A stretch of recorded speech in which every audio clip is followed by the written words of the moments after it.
안녕하세요. 창업하는 교무실입니다. 오늘은 교사의 잡무 중에서 학교생활기록부에 대한 이야기를 해드리겠습니다. 학교생활기록부 업무는 저 같은 경우에는 수학교사로서 과목별 세트, 그리고 동아리 담당 교사로서 동아리 세트, 그리고 담임교사로서 자율활동 세트, 진로활동 세트, 종합의견 작성이 대표적인 업무입니다. 제가 이번 여름방학 동안에도 거의 한 달 동안 과목별 세특을 작성하는 데 시간을 거의 다 보냈는데, 이 과목별 세특이 현직 교사들은 아마 대부분이 글짓기에 준하는 그런 일을 하고 있을 겁니다.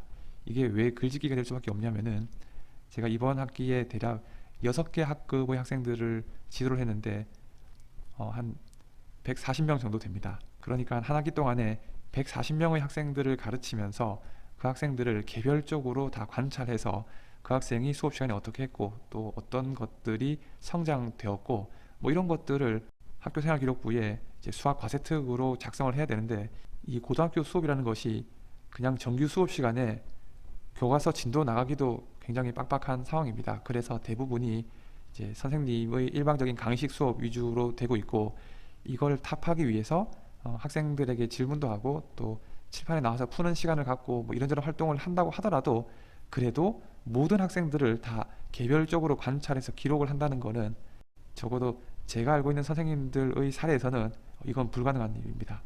그리고 무엇보다도 구조적으로 어려운 이유는, 처음부터 수학을 포기한 학생들이 있는데 그냥 수업 시간에 잠만 자고 있거나 아니면 뭐 딴짓을 하는 학생들에게는 도대체 과세특에다가 무엇을 써야 될지 모르겠습니다. 그냥 이 학생은 수학에 관심이 없음, 뭐 수업 시간에 잠을 자고 있음, 이렇게 쓸 수는 없잖아요.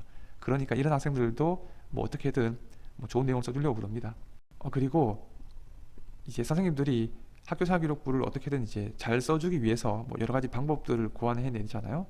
그래서 저도 실제로 매번 수업 시간마다 그렇게 할 수는 없지만 어떤 특정한 시간을 정해가지고 그 학생들이 뭐 수학 문제 중에서 되게 어려웠던 문제들, 이런 문제들을 이제 오답노트 정리를 한번 해보는 시간을 가짐으로 해서 그 내용을 보고 제가 이제 여름방학 때 한 학생 한 학생 개별적으로 이 학생이 이런 내용들을 공부해서 이런 걸 알게 되었구나, 뭐 이런 식으로 작성을 하는 거죠. 그래서 좀 부지런한 선생님들은 대부분 학생들이 뭔가 어떻게든 활동을 하면서 기록을 만들 수 있는 뭐 그런 이제 방식을 채택해서 선생님의 개인적인 노력을 좀 들여서 예쁘게 글을 작성해서 이제 과세특을 작성하는 것으로 알고 있습니다.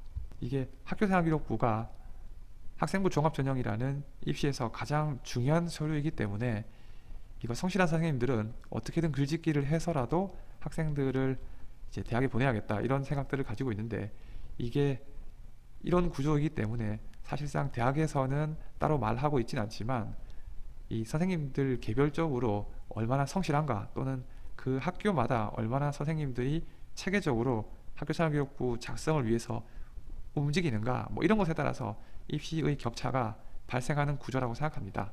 그러니까 이게 글짓기 작업인 줄 알면서도 아주 오랜 기간 암묵적으로 계속 진행되고 있는 것입니다.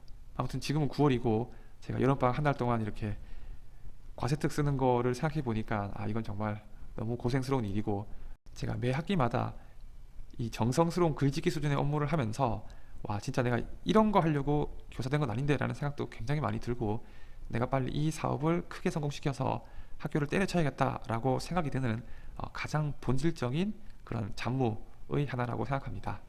사업을 준비하는 선생님들을 위한 네이버 카페를 만들었습니다. 네이버 카페 창업하는 교무실에 오시면 제가 사업을 준비하면서 알게 된 여러 가지 정보들도 만나볼 수 있고, 그리고 비슷한 관심사를 갖고 있는 선생님들의 다양한 이야기도 만나볼 수 있습니다.